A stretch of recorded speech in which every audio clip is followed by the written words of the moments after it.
Assalamualaikum warahmatullahi wabarakatuh. Waalaikumsalam warahmatullahi wabarakatuh.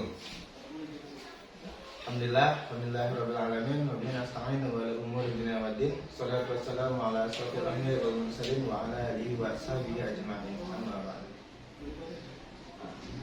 Puja-puji syukur kita kehadirat Allah Subhanahu wa taala, berkat rahmat, hidayah dan inayahnya kita berkumpul di ruangan podcast ini bersama Bapak Mahrus Ali yang insya Allah memiliki manfaat dan barokahnya. Amin. Amin.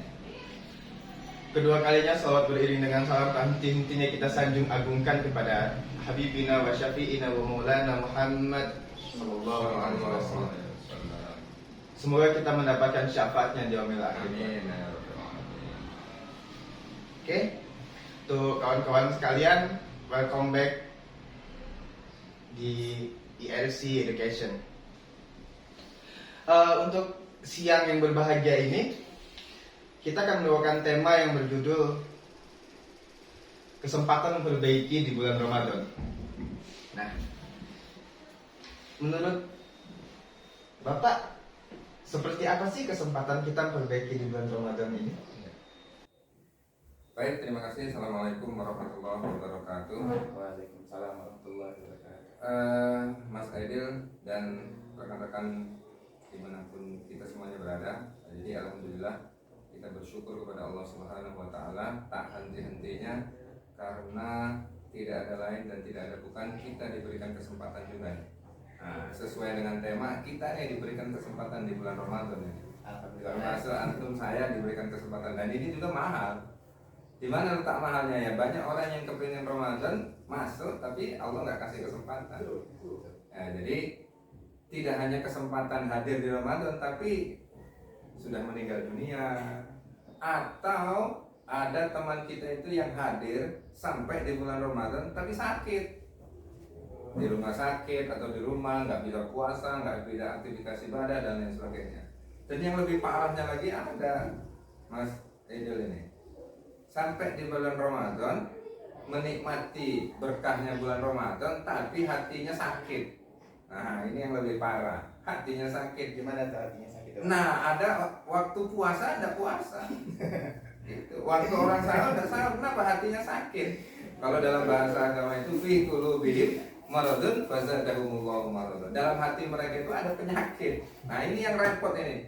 Berjumpa dengan Ramadan, masuk waktu Ramadan, pagi, siang, sore, dia nggak pernah merasakan bahwa dia itu sedang berpuasa. Kenapa? Hatinya yang sakit. Nah, ini yang lebih bahaya. Maka kita jangan sampai yang normal seperti ini, apalagi teman-teman mahasiswa atau rekan-rekan yang sudah beriman. Jadi jangan sampai kita mematikan hati kita sendiri. Allah kasih cahaya terang, malah kita matikan hati kita sendiri. Nah, ini yang bahaya. Ada orang tilawah nggak mau tilawah, ada orang terawih nggak mau terawih, ada orang puasa zikir dia nggak bisa. Kenapa? Hatinya sudah mati. Nah, itu bagian daripada momentum. Maka penting bagi kita, kalau saya itu bahasanya sederhana begini, Ramadan, oh Ramadan, wah, kerennya ini kan peluang di bulan Ramadan itu nggak semuanya orang kondisinya bisa, atau fisiknya bisa, atau hatinya yang bersih, atau hatinya yang tidak sakit, atau yang sedang sakit. Nah, ini juga bagian daripada kita punya kesempatan di bulan Ramadan. Kita kan sekarang melihat Pak ya. Nah, kita kayaknya ngebahas hati yang kotor ini atau hati yang mati ini lumayan tertarik nih. Iya. Terutama untuk anak muda sekarang kan. Sekarang bahasa baru ini mokel. Iya. Siang-siang tengah bolong, stang motornya rusak, mengkol terus perfect ini. Nah, Nah, ini kan seperti itu Pak ya. Nah, gimana sih Pak cara kita mengingatkan kawan-kawan kita yang seperti itu? Kan biasanya kan antara sebaya ini kalau mengingatkan kan kesannya seperti tidak enak atau seperti apa gitu. Ya, tentu ini pertanyaan yang menarik ya. Artinya memang perlu kajian dari hati ke hati. Tidak semua orang itu menganggap kita itu sahabat. Ada orang yang sudah lama itu ya hanya menganggap dia teman. Kita berteman, kamu punya duit saya kasih, kamu kadang-kadang saya kasih itu. Tapi kadang-kadang kita lupa bahwa kita itu tidak hanya sampai pada titik teman, tapi sampai pada titik sahabat. Nah, kita Yang pertama kita kasih nih pengertian bahwa saya dengan anda itu selain teman tapi sahabat. Apa yang dimaksud sahabat itu? Sahabat itu dia harus dunia dan akhirat. Kalau posisi teman atau sahabat yang sedang lupa dan dilupakan oleh Allah atau sengaja melupakan diri dengan kondisi-kondisi keluar dari kewajiban, nah kita sebagai seorang sahabat wajib mengingatkan dan sebagai seorang sahabat wajib menerima. Nah itu clue yang pertama ya. Nah, kita berikan dulu pengertian bahwa kita itu sebenarnya sahabat. Kalau kita sudah bergandengan tangan menjadi sahabat, tidak hanya sahabat dunia tapi sahabat di akhirat. Apa ciri sahabat di akhirat itu? Yang mengingatkan ketika teman kita lupa, memberikan informasi ketika teman kita silap, dan ketika kita sudah MOU seperti itu dengan teman, wabil khusus naik sedikit dengan istilah sahabat, maka kita harus menerima. Itu yang pertama ya. Kemudian yang kedua, memang tidak mudah ya mengingatkan teman sebaya ya. Kalau misalnya antara guru dengan murid itu memang mungkin agak lebih simpel. Mungkin yang kedua, kita perlu dengan cara persuasif atau pendekatan, bisa nanti lewat kisah-kisah ya. Misalnya orang-orang soleh itu mereka ketika saling mengingatkan, saling diingatkan, itu mereka terbuka hatinya. Nah, dengan cara pendekatan yang persuasif, yang lemah lembut ini, kalau dalam bahasa kita itu saling mengingatkan hati ke hati, itu mereka akan lebih mau menerima. Kemudian yang ketiga, tentunya nggak lepas dari konsep Al-Quran. Ya kasih tuh wejangan tuh watawasau bil haq watawasau bis sabr. Nah kita ini punya kewajiban mengingatkan kalau ente lupa dan ente siap menerima ketika saya ingatkan. Nah itu kewajiban kita sebagai seorang teman dan seorang sahabat. Begitu, Allah alam. Oke, jadi saling support gitu. Ya, betul itu saling support itu. Tapi kadang-kadang nih Pak ya, kalau misalnya nih kita nyupport kawan gitu, nah kawannya malah apa sih soalim. Nah karena seperti itu tuh Pak. Ya itulah memang kan kita sering dengar nih ya Mas Adel ya, kulil haq walau kana murron. Ketika kita mengatakan sesuatu yang benar itu memang rasanya pahit. Nah, ketika ini asumsi ya atau istilah ya, ketika ada seorang mau bertobat misalnya, tidak laki tidak perempuan, ada aja judulnya. Contoh nih, ada seorang akhwat baru pakai hijab misalnya. Nah, itu apa coba komentar yang lainnya? Cici, ya kan gitu, pasti ada komentar seperti itu. Pertanyaan saya, ketika kita mempertahankan seperti itu memang rasanya berat. Tapi di sisi lain, teman yang mengingatkan kita terus. Misalnya namanya terus Halimah, semangat. Nah, jadi dia tetap istiqomah, nggak mau dengan terpengaruh dengan istilah itu. Nah, di sisi yang lain ketika kita mengingatkan itu juga memang ada banyak hal ya, ada banyak hal catatan termasuk ketika kita mengingatkan teman itu ya Mas Adel, ya minimal kita berupaya juga. Nah, kita ingat dong sholat, kita sendiri sholat. Nah, itu malah justru yang kita ngingatin ya, malah dia berbalik. Nah, jadi teman-teman yang sudah berupaya untuk jadi orang baik dan teman-teman yang sudah terlanjur baik, jangan kendor. Jangan kendor itu artinya ya kalau dikatakan teman disipir, di roasting ya kalau bahasa di roasting sekarang itu, nggak usah baper. Memang resiko orang baik itu banyak. Nah, jadi orang baik yang kepengen naik derajatnya di sisi Allah itu memang tantangannya banyak. Tidak hanya sedikit, tidak hanya manusia, setan pun nggak terima kalau ada manusia yang terus berupaya jadi orang baik. Nah, kalau setan nggak terima, dia pasti ngajak manusia, ngajak temannya setan, ngajak setan teman-temannya lagi. Makanya ada yang mengganggu kita itu tidak hanya manusia, tidak hanya setan, tapi minal jin nanti ada jin yang menyesatkan, ada setan yang menyesatkan, termasuk yang ekstrim itu adalah kawan yang bentuknya manusianya itu sama seperti kita yang berupaya untuk menyesatkan kita. Gitu Mas Adel. Nah, Oke, tadi kan ada setan yang menyesatkan dan kawan yang menyesatkan. Ini kalau setan yang menyesatkan, kita sebagai umat muslim kita tahu Pak ya. Ya. Sudah jelas bahwa setan itu musuh yang nyata. Nah, yang jadi masalah ini, kadang ini nggak tahu nih Pak. Ini kawan apa lawan? Kita kadang ini bingung ngebedain. Ini kawan niatnya kayaknya bagus, kok malah bawa endingnya ke kebatilan gitu. Ya. Karena seperti itu yang buat kita nih sebagai anak muda di bulan Ramadan tuh keliru gitu. Ya, maka saya pesan wahai anak muda, jadi salah satu di antara penyebab lain yang bisa menjerumuskan Anda masuk kepada hal-hal yang sangat jauh, sangat negatif, itu adalah lingkungan. Itu adalah teman. Di dalam lingkungan itu ada teman. Sekali kamu salah milih teman, sekali salah milih lingkungan, maka itu akan bisa mengarahkan pikiran Anda ke hal-hal yang sangat negatif. Maka bolehlah, artinya lebih baik dikaji dulu pakai hati sebelum kau diajak berteman oleh si A, si B, si C dan sebagainya. Lebih baik kita telaah cek dulu lingkungan ini seperti apa sebelum kita terjun masuk ke dalam lingkungan itu.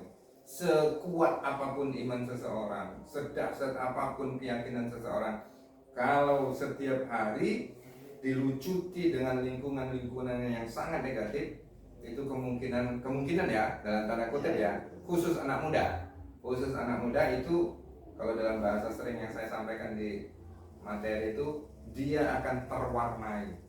Tapi kalau orang yang beriman masuk kepada lingkungan yang sangat ekstrim, nah dia berupaya untuk mewarnai. Kenapa? Karena dia memang sudah punya tekad. Ya, Saya masuk ke lingkungan ke situ, memang saya sengaja akan merubah mereka. Nah, berbeda kalau anak muda salah milih lingkungan di situ bukan tujuan untuk mendakwahi, ikut mana? tapi ikut. Nah, ini kendala kita anak-anak muda. Maka bolehlah, saya senang dengan anak-anak muda sekarang ini yang ketika dia akan terjun ke sesuatu tempat, ke lingkungan, milih kelompok atau grup atau apapun namanya itu, dia sudah survei dulu atau sudah cek dulu atau sudah dicek dulu. Kalau ini ternyata nanti bisa membahayakan diri saya, bisa menjerumuskan diri saya, nanti dulu. Nah, ternyata saya lihat anak-anak muda sekarang itu sudah mulai ada filternya ya. Itu akibat orang tuanya yang semakin hari semakin mulai cerdas, sehingga anak belum boleh turun gunung sebelum dibekali ilmu. Anak belum boleh dicampur adukkan dengan berbagai macam sesuatu yang ekstrim sebelum orang tuanya yakin bahwa anak ini memiliki kekuatan keimanan, ketauhidan, dan akhlak yang baik. Karena itu sangat luar biasa, bahayanya sangat luar biasa. Demikian. Nah, jadi dari awal tadi kan kita udah ngobrol nih, yang bagaimana cara anak muda itu memperbaiki diri dan lain sebagainya. Nah, ada nggak sih Pak pesan untuk anak-anak muda, terutama kalangan remaja lah, anak muda ya zaman sekarang, bagaimana mereka untuk memperbaiki diri di bulan Ramadan Pak? Ya. Bagus, ini pertanyaan yang penting. Saya akan kasih beberapa clue ya teman-teman. Clue-nya ini belum pernah Anda rasakan atau Anda terima. Yang pertama, sesuai dengan ikhtiar kita tadi menjadikan ini Ramadan terbaik ya. Kalau bisa 2024 harus menjadi Ramadan terbaik.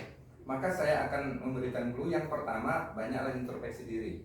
Sudah berapa banyak kesalahan yang kita laksanakan, seberapa banyak kelalaian-kelalaian yang kita tinggalkan, sehingga 2024 Ramadan ini harus lebih baik. Kemudian yang kedua, harus punya kumpulan lingkungan yang positif supaya Anda itu terjaga ya. Jangan sampai ilmu Anda yang belum matang ini masuk ke lingkungan yang sangat ekstrim, nanti Anda terbawa. Kemudian yang ketiga, saya ngajak nih ya.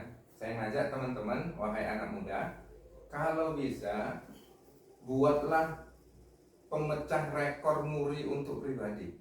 Memecah rekor untuk pribadi. Ya, jadi pemecah rekor muri untuk pribadi khusus di 2024 Ramadan ini adalah melaksanakan salah satu aktivitas ibadah yang belum pernah Anda lakukan sampai umur sekarang atau sampai Ramadan sekarang ini. Contoh, saya kasih contoh.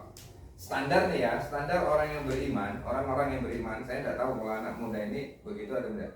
standar orang beriman, sholat satu hari itu minimal kalau bisa itu ya, itu 46 rakaat. Nah, Mas Adit kan belum tahu kan 46 rakaat itu standar ya, standar banyak Pak.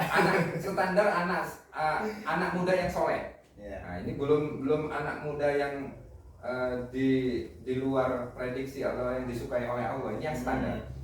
Kita hitung nih misalnya 5 kali kita sholat 17 rakaat. Ya. Ditambah sholat rawatib ada yang 12, ada yang 14. Itu sudah 31. Ditambah dengan sholat malam yang standar, ya sholat malam yang standar misalnya 8 ditambah witir 11, itu sudah 41. Ditambah sholat duha 4 rakaat aja, nah itu sudah 45. Itu yang saya maksud tadi, bahwa kalau anak muda soleh itu yang standar itu 45 rakaat. Nah sekarang gimana caranya memecahkan rekor muri? Saya belum pernah sholat satu hari itu 60. Hari ini Ramadan yang ke-7, Ramadan yang ke-15, Ramadan yang ke-29, saya akan memecahkan rekor muri sholat 70 rakaat. Selain itu tadi ditambah, oh ada tahiyatul masjid, duhanya jangan 8, jangan 4, 12. Nah, tahajudnya jangan 8, 23. Tambah lagi. Nah, iya. Terus ditambah sholat mutlak. Nah itu, jadi mari kita siapkan dari sekarang, mumpung masih ada waktu nih ya, ada waktu sekian hari. Jadi kita coba nih planning kita. Kemudian misalnya rekor muri yang lain misalnya tilawah Quran. Ya. Nah, Mas Adil pernah nggak habis sholat atau sengaja sudah dipersiapkan sekali duduk sekali baca Quran 15 juz? Nah, kita pecahkan rekor muri. Oh, saya belum pernah Pak. Dari dulu itu saya melaksanakan itu ya minimal setengah juz. 2024 Ramadan saya 1 juz sekali duduk. Nah, kalau dari dulu misalnya pernah 2 juz, harus kita pecahkan rekor murinya. Bisa pecahkan rekor 3 juz. Maka itu yang tadi saya anggap bahwa kita harus berupaya memecahkan rekor muri. Alhamdulillah saya sudah memecahkan rekor muri di 2024 ini. Nggak perlu tahu, saya kasih tahu ya. Tapi ini masih ada banyak sekali. Kalau tadi kita pecahkan rekor muri lewat sholat, kita nanti ada tilawah Quran. Oh misalnya saya kalau baca Quran banyak-banyak ada ngeliung matanya misalnya. Zikir. Nah pernah nggak sekali duduk zikir baca 5.000 zikir misalnya subhanallah. Subhanallah, subhanallah, subhanallah. Saya selama ini cuma 33. Saya selama ini sehari cuma 100. Saya selama ini satu hari, selama umur saya 12 ini, 20 ini, 25 ini cuma 1.000. Hari ini kita 2.000. Nah itu jadi muri itu. Memecahkan rekor muri untuk ibadah kita pribadi. Ya kita bukan untuk gaya-gayaan pengen dilihat temennya, bukan. Tapi kita ingin caper ya, cari perhatian di hadapan Allah.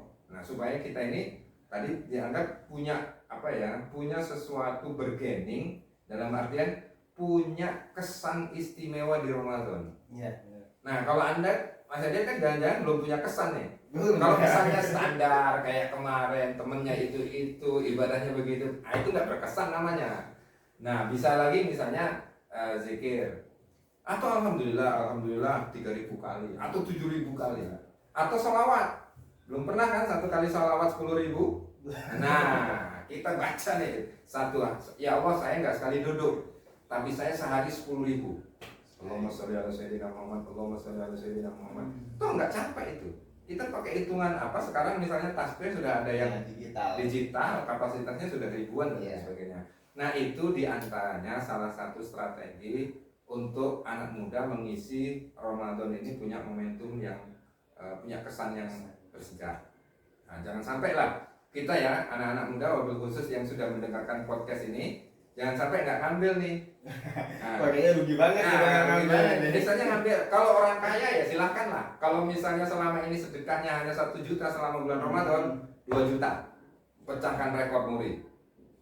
Rekor muri itu filsafat aja. Oh ternyata Museum Rekor Indonesia itu kan yang di sana.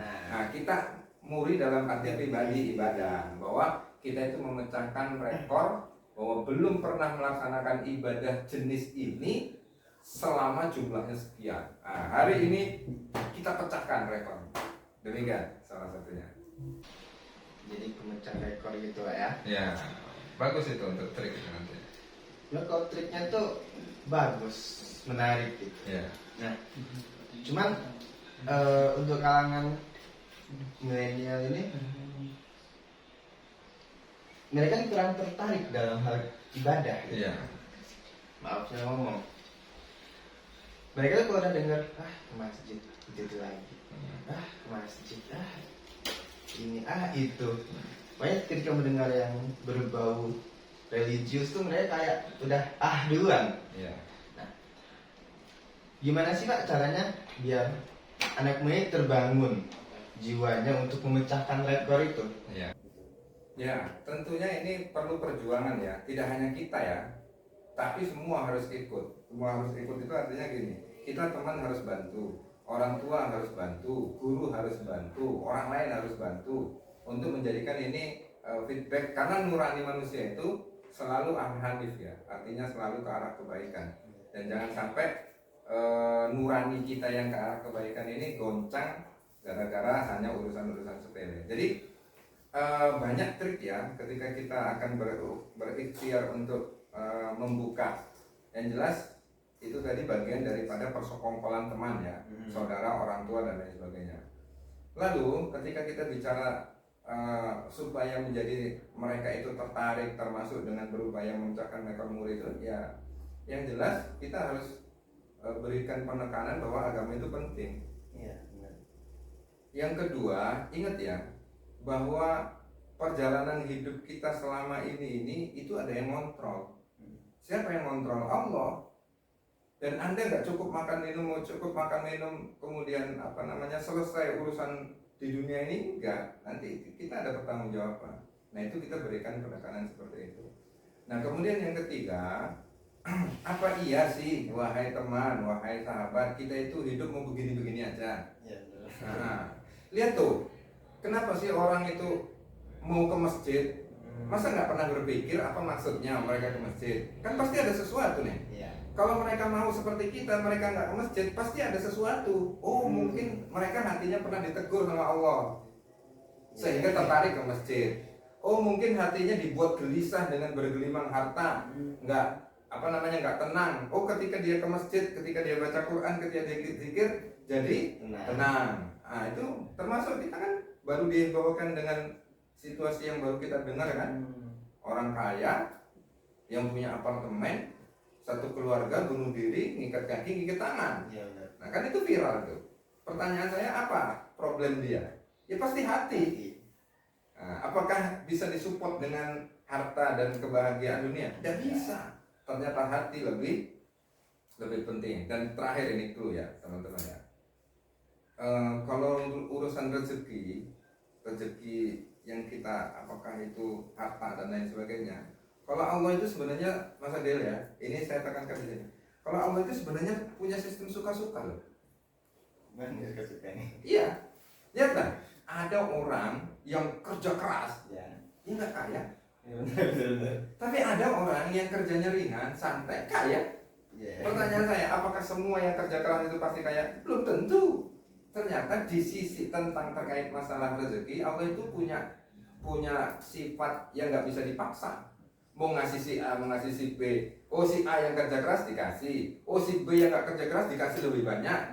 Kan kita lihat nih fenomena di sekeliling kita seperti itu. Ada yang santai, ada yang hanya zikir, ada yang hanya ya kerjanya biasa, tapi luar biasa ternyata. Nah, itu. Tapi kalau urusan iman, kita harus ikhtiar. Nah, jadi kita harus kerja keras mempertahankan iman, mempertahankan akidah, mempertahankan keyakinan. Kalau enggak, ya habis kita digerus oleh lingkungan, oleh masa, oleh zaman. Demikian.